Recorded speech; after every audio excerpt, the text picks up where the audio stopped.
So in the last couple of years, the divide between hardcore Star Wars fans, casual Star Wars fans, and the critic has reached a real all-time high. And this is the most evident with the last film, The Last Jedi.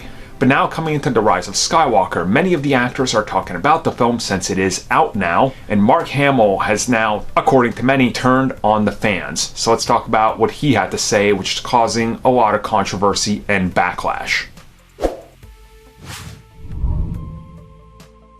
So Mark Hamill now finds himself in the same position that Rian Johnson has been in. Now Johnson's talked openly about, satisfying fans, not satisfying fans, opinions, criticism, and all that. And Mark Hamill now joins him, backing up a lot of this. And what he said in a recent interview was, if you saw the newest film, if you don't like it, keep your opinion to yourself, because he doesn't care, and neither do other people. I hope they enjoy it, and if they don't, just keep it to yourself. I hope they enjoy it, and if they don't, just keep it to yourself. So yeah, a lot of people are now against him because of what he said. And again, I don't think he's speaking to the general audiences. If you don't like the movie, talk about why you don't like it. This is what criticism is for. This is why we have such great things, like the internet, to be able to express yourself, like YouTube, for example, right? It's a great way.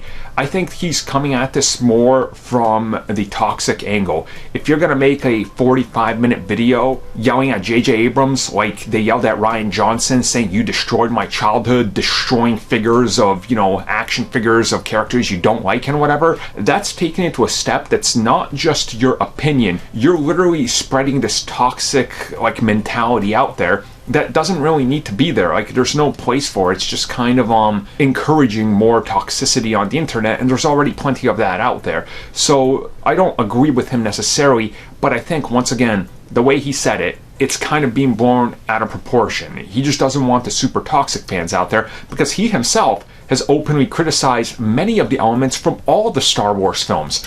From the first one, from A New Hope, he's had criticisms to that one, all the way to Jedi, to the prequels, and the current ones. He's had an opinion, but he's never coming at it being like, what they should do? They should have fired that guy because he was a complete loser, and makes a 45-minute rant video on him, right? He's not doing that. He's saying, yeah, have an opinion. Go out there and talk about it. But if you're just going to be spreading negativity all throughout it, going through every comment, telling people that like it just because they say, oh, I love the movie, commenting on theirs, being like, oh, you're stupid, and insulting them, probably keep it to yourself, honestly, because what good is that going to do? Really, who's that helping?